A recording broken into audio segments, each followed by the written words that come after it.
تعدی صحابہ کرام، لیکن بڑی تعداد وہ تھی جنہوں نے اسلام قبول نہیں کیا۔ پہلی یہ جو روایت ہے 91 یہودی نبی صلی اللہ علیہ وسلم فینا قدیم المدینہ کا، اس سے متعلق حدیث اگلے سند کے ساتھ آ رہی ہے۔ امام بخاری رحمۃ اللہ علیہ اپنی عادت کے مطابق جب ان کو غیر مانوس معلوم ہوتا ہے تو اس کی تشریح کرتے ہیں۔ قرآن میں آیا ہے، السلام علیکم سامعین، 16 رجب المرجب اور 28 جنوری ہے۔ خبر کا عنوان ہے دارالعلوم دیوبند میں تکمیل بخاری شریف۔ یہاں 1000 سے زیادہ طلباء نے دورہ حدیث سے فراغت حاصل کی ہے۔ اس سلسلے میں حضرت محتم صاحب مفتی ابوالقاسم نعمانی دامت برکاتہم کا مکمل بیان پیش خدمت ہے۔ اس سال دورہ حدیث کے ترجمان مولوی سلمان قمر رہے ہیں۔ چاہتا ہوں کہ استاد اور شاگرد کا تعلق بہت نازک ہوتا ہے۔ استاد امین ہوتا ہے طلبہ کی مصالح اور ان کی خیر کا۔ اگر اس خدمت کی ادائیگی میں میری طرف سے کوتاہی ہوئی اور یقیناً ہوئی ہے تو آپ حضرات اس کو درگزر کریں اور دامن عفو میں جگہ دیں، دعائیں خیر کریں کہ اللہ تعالیٰ زندگی کے آخری لمحے تک حدیث پاک کی خدمت سے وابستہ رکھے اور اس عبد ضعیف اور عبد ظلوم و جہول کے ذریعے جو خدمت انجام پائی اس کو شرف قبولیت سے نوازے۔ آمین۔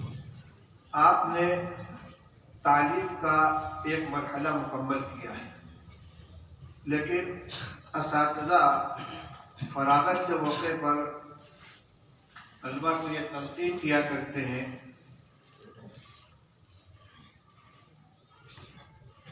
کہ رسمی طور پر تکمیل کا ایک مرحلہ ضرور مکمل ہوا ہے، لیکن آپ تعلیم سے فارغ نہیں ہوئے۔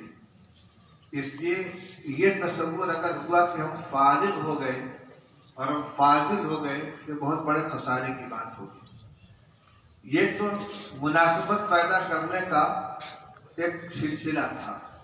ہر فن کی کتاب آپ کو پڑھا دی گئی، نحو صرف سے لے کر حدیث، تفسیر، فقہ، اصول حدیث، اصول تفسیر، اصول فقہ تک کچھ معقولات کی کتابیں پڑھا دی گئی۔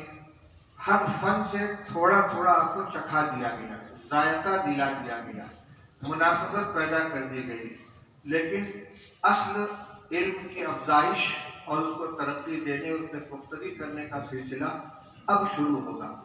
اب تک اساتذہ کی انگلی پکڑ کر آپ چلتے رہے، ہر قدم پر آپ کی رہنمائی ہوتی رہی، کبھی خود ان کی طرف سے، کبھی آپ کے سوال اور استفسار کے اوپر، لیکن اب آپ کو اپنے قدموں پر کھڑا ہونا ہے اور خود چلنا ہے، خود محنت کرنی ہے۔ تو حقیقت میں طلب علم کا جو خود انحصاری کا دور ہے، اپنے طریقے سے علم حاصل کرنے کا دور، وہ اب شروع ہونے والا ہے، اور اس کا مدار اس پر ہے کہ آپ آئندہ اپنا مشغلہ کیا رکھتے ہیں۔ اگر مشغلہ آپ کا علمی ہے، تعلیمی ہے، تو انشاءاللہ آپ کے علم کے اندر جلا پیدا ہوگا، اور اگر جو پڑھا لکھا کا نیاز نے اسے صاف دل سے بھلا دیا، اٹھا کے تاپ پر رکھ دیں گے تو سب برابر ہو جائے گا۔ اس لیے میری سب سے پہلی نصیحت یہ ہے کہ آپ کچھ بھی کریں تو علمی سلسلہ بہرحال کچھ نہ کچھ جاری رہنا چاہیے، جس سے سب سے بہتر طریقہ تو درس و تدریس ہے۔ لیکن درس و تدریس کے سلسلے میں ایک بات یہ یاد رکھیے کہ طالب علم کی خواہش ہوتی ہے کہ مجھ کو بڑی کتابیں پڑھانے کے لیے مل جائیں، یہ غلط ہے۔ آپ نے جس طرح تعلیم حاصل کرنے میں فارسی کی پہلی اور آمدنامہ سے تعلیم شروع کی ہے اور بخاری شریف تک پہنچے ہیں، اسی طرح پڑھانے میں بھی آپ بالکل ابتدا سے پڑھانا شروع کریں۔ میرے استاد حضرت مفتی محمود صاحب نور اللہ مرقدہ نے مجھ کو یہی نصیحت کی تھی کہ میں نے کہا حضرت پڑھانے کے لیے کیا راستہ اختیار کرنا، بالکل ابتدا سے پڑھانا۔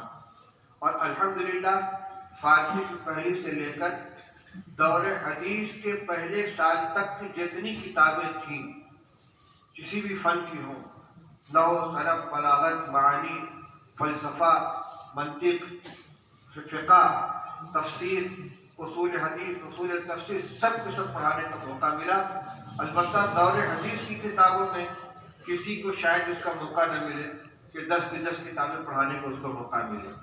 مجھ کو مسلم شریف، مجھ کو ترمذی شریف، شمائل ترمذی، بخاری شریف کی کتابیں پڑھانے کا موقع ملا، مشکوٰۃ شریف پڑھا لی۔ اس کا میں نے نفع محسوس کیا۔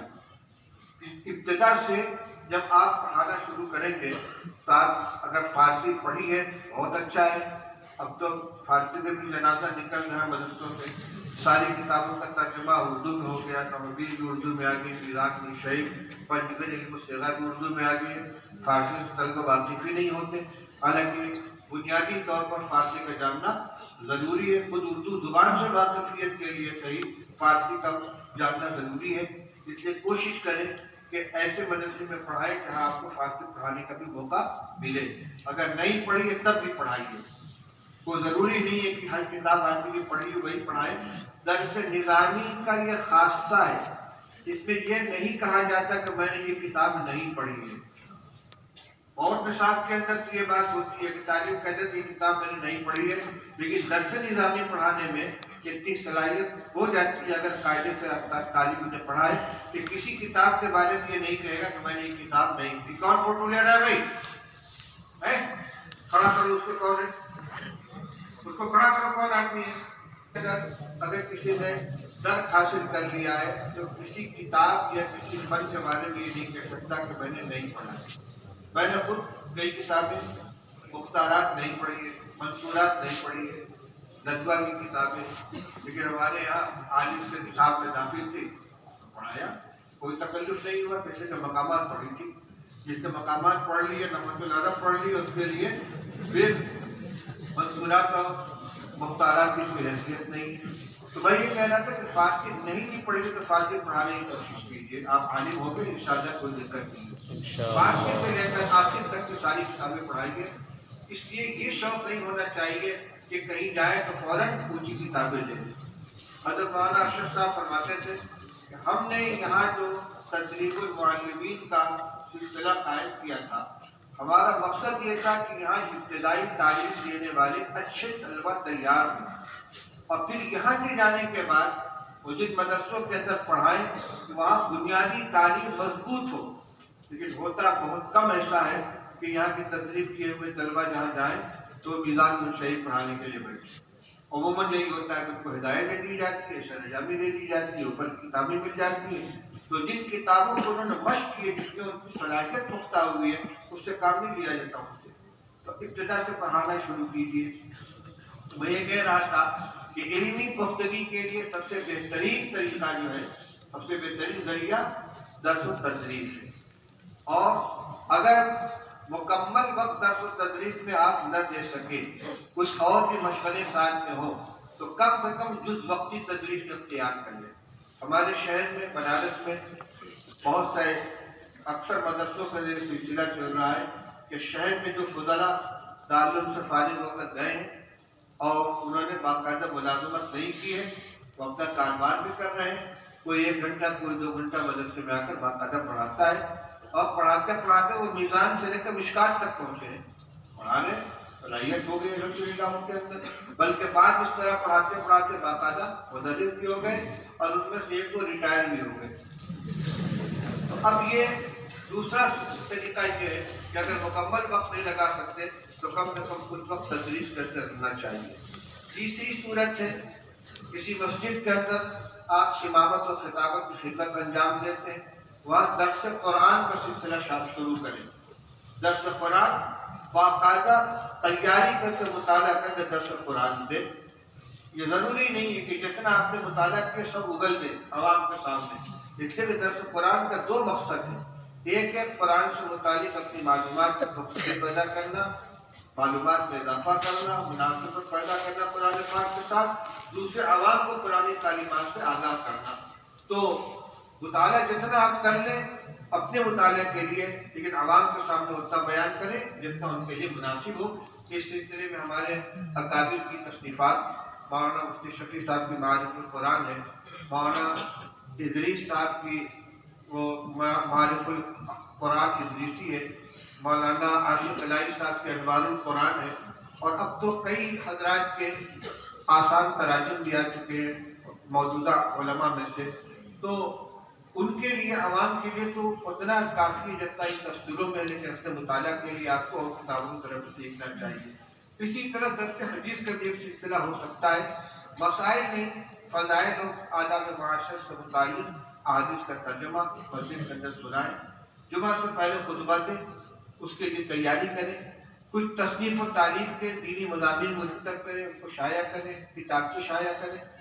اپنے جس ماحول کے اندر آپ رہیں وہاں کی دینی اصلاح کے لیے اپنے آپ کو آپ وقف کر دیں، آپ کو قوم کے اندر دارالعلوم دیوبند کے نمائندہ بن کر جائیں گے اور اپنے اکابر کے علوم کی امانت لے کر جائیں گے، اور عالم ہونے کی حیثیت سے چاہے کہیں کہ آپ فارغ ہوں، آپ کی ذمہ داری بنتی ہے جو العلماء ورثۃ الانبیاء کہہ کر جو ذمہ داری سپرد کی گئی ہے، تو اپنی صلاحیت میں اضافہ کرنے کے لیے یہ ذرائع اختیار کریں، لیکن ملت کی حالات کی اوپر نگاہ رکھیں، جہاں جو کمزوری نظر آئے اس کی اصلاح کرنے کی کوشش کریں۔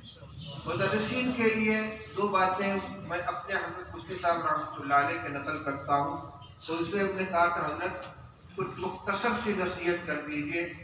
فرمایا پر دو کام ہیں، حب جاہ اور حب مال سے بچنے کی کوشش کرتے ہیں۔ حب جاہ اور حب مال، منصب کی لڑائی، میرا نام رجسٹر میں نیچے کیوں لکھا گیا، میں تو فلاں سے سینئر ہوں، میرے نام میں حضرت نہیں لگایا گیا، مجھ کو جناب لکھ دیا، مجھ کو مولوی صاحب کہہ دیا، اس کا مطلب یہ کہ اندر سے میں نہیں نکلا۔ اگر اتنا علم حاصل کرنے کے بعد بھی تواضع نہیں آئی ہے اور بڑائی کے لیے فوٹو ہو رہا ہے وہاں پہ، اے نالائق کون کھڑا ہے؟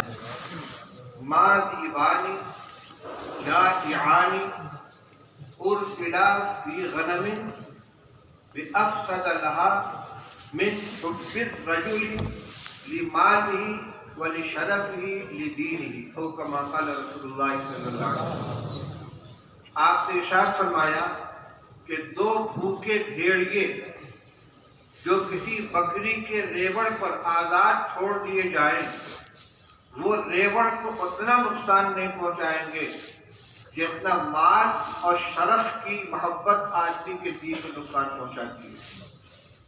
کچھ سمجھ میں آیا؟ دو بھوکے بھیڑیے بکریوں کے ریوڑ پر آزاد چھوڑ دیے جائیں، جن کا کوئی نگراں نہیں ہے، کتنی تباہی مچائیں گے؟ ایک کو بھی زندہ چھوڑیں گے نہیں۔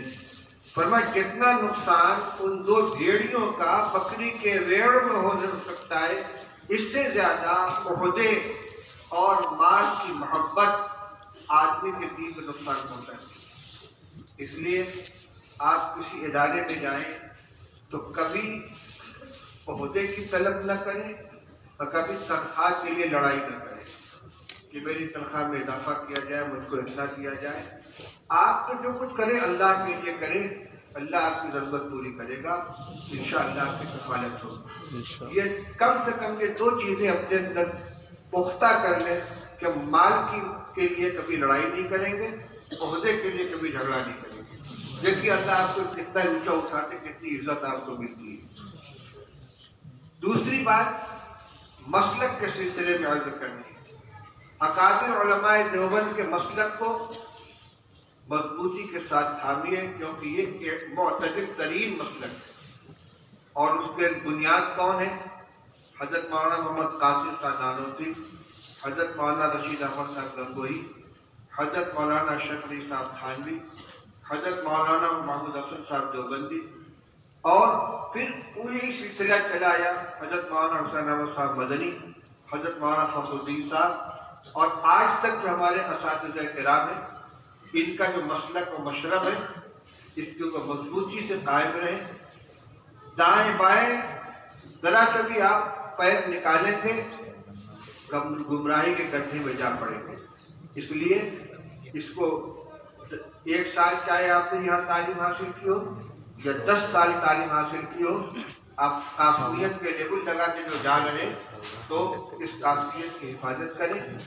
سنت سے محبت، توحید خالص، اتباع سنت، دینی حمیت اور دینی غیرت یہ آپ کے اندر رہنی چاہیے. اور اپنے صرف مفاد کو پیش نظر رکھیں بلکہ اپنے قوم، اپنے برادری، اپنے شہر، اپنے محلے کی دینی بے خائی کا جذبہ آپ کے اندر موجود رہنا چاہیے. اس زمانے میں جو فتنے بہت زیادہ سر اٹھائے ہوئے ہیں، ارتداد اور تشکیک، نوجوانوں کے اندر دین کے اعتبار سے تشکیک پیدا کی جا رہی ہے. بہت سے محروم قسمت جنہوں نے اسلام کا دامن چھوڑ دیا ہے، اسلام سے نکل گئے ہیں، باقاعدہ چینل بنا کر ایکس مسلم کے نام سے، یعنی سابق مسلم کے نام سے وہ پروگرام چلاتے ہیں اور فرقہ پرستوں کی طرف سے ان کی بھرپور مالی مدد کی جاتی ہے. ایسے چینل کو سننا اور اس کو دیکھنا یہ اپنے ایمان سے حاصل ہونا ہے. خدا نخواستہ اگر اب ایمان کے سلسلے میں تھوڑا سا بھی شک اور تردد دل کے اندر پیدا ہو گیا تو یہ بہت بڑا خسارہ ہوگا. اس لیے اول تو میڈیا کے اندر آئی ہوئی ہر چیز کو سے تعلق نہیں رکھنا چاہیے، ہر ایک کچے پکے بیان کو سننا نہیں چاہیے، ہر تحریر کو پڑھنا نہیں چاہیے. اکابر کی مستند علماء کرام کی تحریروں کو پڑھیں، ان کا بیانات کو سنیں، لیکن ہر وہ چیز جو وائرل ہو رہی ہے، واٹس ایپ کے اوپر آ رہی ہے اور فیس بک کے اوپر آ رہی ہے، اس کو پڑھیں، اس کو سنیں. اس میں گمراہی کا خطرہ ہے اور اسی راستے سے لوگ شک و شبہ کا شکار ہوتے ہیں. تو آج کے زمانے میں دو کام بہت زیادہ کیا جا رہا ہے. ایک تو صاف ارتداد ہے، خاص طور سے مسلمان لڑکیاں غیروں کے ساتھ جا رہی ہیں، کبھی شادی کے نام سے، کبھی ویسے ہی، اور ان کا انجام بڑا خراب ہوتا ہے. عزت کی پامالی، پھر یا تو ان کو قتل کر دیا جاتا ہے یا ایسے حال میں پہنچا دیا جاتا ہے کہ وہ نہ گھر پہ رہتی نہ گھاٹ پہ رہتی. تو ارتداد سے بچانا اور دوسرے نوجوانوں کو دینی تعلیم سے آگاہ کرنا. بہت بڑی تعداد ہے مسلم نوجوانوں کی جو کلمہ بھی نہیں جانتے، لا الہ الا اللہ محمد رسول اللہ کا تلفظ بھی نہیں جانتے. آپ کی ذمہ داری صرف اتنی نہیں ہوگی کہ آپ مسجد کے اندر، مدرسے کے اندر بیٹھ کر بخاری شریف اور مسلم شریف پڑھا لیں، بلکہ مسجد اور مدرسے کے اطراف میں جو لوگ ہیں ان کا جائزہ لیں. بالغین کے لیے تشریح قرآن اور دینی تعلیم کے مراکز قائم کریں. اور اس وقت مکاتب کا سلسلہ ہمارے تمام اکابر کی طرف سے بہت زور و شور کے ساتھ جاری کیا جا رہا ہے، اس پہ بہت زور لگایا جا رہا ہے. آج کے اس مجلس میں خاص طور سے مجھے ذمہ داروں کی طرف سے ہدایت بھی دی گئی ہے کہ طلبہ کے سامنے آپ اس موضوع کو چھیڑ دیں کہ مکاتب کے قیام پر زیادہ سے زیادہ توجہ دیں. ہر ایک کو موقع نہیں ملے گا کہ مدرسے میں جا کر وہ درس کی کتاب پڑھانا شروع کر دے. اس لیے آپ کسی مسجد کے اندر نماز پڑھائیے، چاہے باقاعدہ امام بن کر یا ویسے ہی، اور اپنے محلے کے مسجد میں اگر وہاں مکتب نہیں ہے تو فوراً مکتب قائم کیجیے. وہ بچے جو اسکول جاتے ہیں ان کا 1 گھنٹہ 2 گھنٹہ ترتیب کے بنا کر آپ اپنے یہاں مکتب قائم کیجیے اور ان کو بنیادی دینی تعلیم کا راستہ کیجیے. تعلیم الاسلام ہے اور دینیات کی دوسری کتابیں ہیں، نورانی قاعدہ ہے. قرآن پڑھنا ان کو آ جائے، کلمہ پڑھنا آ جائے، عربی پڑھنا آ جائے، تھوڑی سی اردو سیکھ لے. منظم مکاتب کا سلسلہ جہاں چل رہا ہے وہ تو بہت کامیاب ہے. دارالعلوم علماء ہند ہے، ادارے دینیات ہیں، اور بھی بعض تنظیمیں ہیں جو منظم مکاتب کا سلسلہ چلا رہی ہیں. آپ ان کے ذمہ داروں سے رابطہ کریں، اپنے مقامی جمعیت علماء کے ذمہ داروں سے رابطہ کریں، وہ آپ کی رہنمائی کریں گے. اور دہلی کے دفتر سے بھی رابطہ قائم کر سکتے ہیں.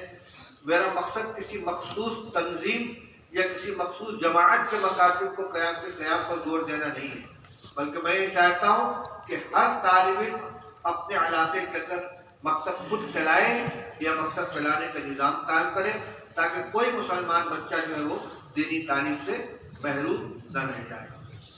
یہ چند باتیں جو ضروری تھیں وہ آپ کے سامنے عرض کی گئی. اور بس اپنی ذاتی زندگی کے اندر بھی آپ نمونہ بن کر رہے اپنے معاشرے کے اندر. اگرچہ شرعن حجت صرف نبی صلی اللہ علیہ وسلم کی زندگی ہے، کسی کا عمل حجت قاطعہ نہیں ہے، لیکن بہرحال دین الفاظ اور کتابوں کے مقابلے میں عمل سے زیادہ لیا جاتا ہے۔ رسول اللہ صلی اللہ علیہ وسلم نے بھی فرمایا صلو کما رأیتمونی اصلی، جیسے مجھے نماز پڑھتے ہوئے دیکھو ویسے تم پڑھو۔ اور شاید اتنے بڑے مجمع میں کوئی ایک فرد ہوگا جس نے ابتداء نماز کتاب سے سیکھی ہو۔ ہر آدمی کیا کرتا ہے؟ دوسروں کو دیکھتا ہے، اسی لیے تو حکم دیا کہ بچہ 7 سال کا ہو جائے تو اس پر نماز کا حکم کرو، 10 سال کا ہو جائے نماز نہ پڑھے تو اس کی پٹائی کرو۔ وہ سیکھنا شروع کرتا عمل کے ذریعے سے۔ تو آپ نمونہ بنے عمل کا، آپ کے عمل کو دیکھ کر لوگ مثال پیش کریں گے، فلاں مولانا صاحب کو میں نے عمل کرتے ہوئے دیکھا ہے۔ ہمارے محلے میں ایک صاحب تھے قمر الدین صاحب، انتقال ہو گیا، اور ایک عالم گزرے ہمارے مولانا احمد اللہ بنارسی، جو شیخ الہند رحمۃ اللہ علیہ کے شاگرد تھے۔ انہی نے مدرسہ قائم کیا تھا، مدرسہ محمود المدارس، جو بعد میں جامعہ اسلامیہ کے نام سے موصوف ہوا۔ سن 1900 میں مدرسہ قائم ہوا ہے، 1318 ہجری میں۔ شیخ الہند رحمۃ اللہ علیہ کے شاگرد تھے مولانا احمد اللہ صاحب۔ تو ہمارے قمر الدین صاحب کا تقیہ کلام تھا، میں نے مولوی احمد اللہ صاحب کو ایسا کرتے ہوئے دیکھا۔ آپ ایسے بن جائیں کہ لوگ ہر عمل کے اندر آپ کی مثال دیں کہ میں نے ان کو ایسا کرتے ہوئے دیکھا ہے۔ ہمارے قابل کا یہی طریقہ، میں نے لطیفہ سنایا تھا کہ طلبہ کے درمیان یہ گفتگو ہونے لگی کہ بھائی 2 سنتیں ہیں جن پر بظاہر دونوں کو ایک ساتھ عمل نہیں ہو پاتا۔ مسجد میں داخل ہونے کی سنت یہ ہے کہ پہلے دایاں پیر مسجد میں رکھا جائے، اور نکلنے کی سنت یہ کہ پہلے بایاں پاؤں باہر نکالا جائے۔ اور جوتا پہننے کی سنت کیا ہے؟ پہلے دائیں پیر میں پہنا جائے، اور اتارنے کی سنت کیا ہے؟ بائیں سے نکالا جائے۔ بھائی آدمی مسجد میں پہنچتا ہے، مسجد میں اس کو قدم رکھنا ہے تو کیا کرے؟ اگر بائیں پیر سے جوتا نکالتا ہے اور مسجد میں داخل ہوتا ہے تو ایک سنت چھوٹتی ہے مسجد میں داخل ہونے کی، اور داہنے پیر سے پہلے جوتا نکال کے مسجد میں رکھتا ہے تو ایک سنت چھوٹتی ہے، کون سی؟ جوتا اتارنے کی۔ کیا کیا جائے؟ حضرت گنگوئی رحمۃ اللہ علیہ کے تلامذہ تھے، حضرت کے دیکھو کیا کرتے ہیں۔ چنانچہ نماز کا وقت ہوا، حضرت سیدری سے نکلے اور مسجد کے دروازے پہنچے، جوتی میں سے پیر نکالا بایاں اور جوتی کے اوپر رکھ لیا، اور پھر داہنا پیر نکال کے مسجد میں رکھا، دونوں سنت پر عمل ہو گیا۔ جب نکلنے کا وقت ہوا تو بایاں پیر نکال کے چپل کے اوپر رکھا، اور پھر دایاں پیر نکالا چپل کے اندر داخل کیا۔ یہ بیان بھی کیا جاتا ہے، لیکن انہوں نے تطبیق کے لیے عمل کو دیکھا۔ اب حضرت سے پوچھا کہ حضرت کے 2 عمل ہیں، ان کو دونوں میں تطبیق کیسے کی جائے؟ ہاں بھائی غور کرنے کی چیز ہے، دیکھو سوچو کیا کیا جائے۔ تو حضرت آپ ایسا کرتے ہیں؟ کہا ہاں ٹھیک ہے۔ یعنی اتنا اتباع سنت کا ملکہ پیدا ہو گیا تھا کہ بلا ارادہ ایک عمل ہو رہا ہے، توجہ اس کی طرف نہیں ہے۔ اور جب پوچھا کہ تو غور کرو کیسے عمل ہوگا، حضرت آپ ایسا عمل کرتے ہیں کہ ٹھیک ہے۔ تو نمونہ، عملی نمونہ بنیے آپ، ہر چیز کے اعتبار سے، قول کے اعتبار سے، فعل کے اعتبار سے، اپنے اخلاق کے اعتبار سے، معاملات کے اعتبار سے۔ اب ایک ایک فرد سے اللہ تعالیٰ نے پورے علاقے کو اٹھایا ہے۔ بہت سے مثالیں ایسی ملتی ہیں۔ وہ اپنے زمانے کے طالب علم تھے، مولانا صدیق احمد صاحب باندھوی رحمۃ اللہ علیہ۔ ایک بالکل جنگلی علاقہ ہے بیہڑ کا، باندھا سبادہ، وہاں کے رہنے والے، پورے علاقے کو انہوں نے سوار کیا۔ مولانا عبد الحلیم صاحب جون پور کے گلانی کا مدرسہ قائم، حضرت مولانا ابرار الحق صاحب رحمۃ اللہ علیہ ہردوئی کے مدرسے والے۔ اسی طریقے سے بہت سے ویرانوں کے اندر ایسے لوگ ملیں گے کہ ایک آدمی نے جا کر وہاں پر خدمت شروع کی ہے اور پورے علاقے کو شرک و بدعت سے پاک کر کے سنت کا گہوارہ بنا دیا ہے۔ ہمت کریں تو انشاءاللہ اللہ تعالیٰ آپ کو بھی کام دیں گے۔ تیری چند باتوں کے بعد گفتگو ختم کرتا ہوں۔ دعا سے پہلے نکاح ہو جائے۔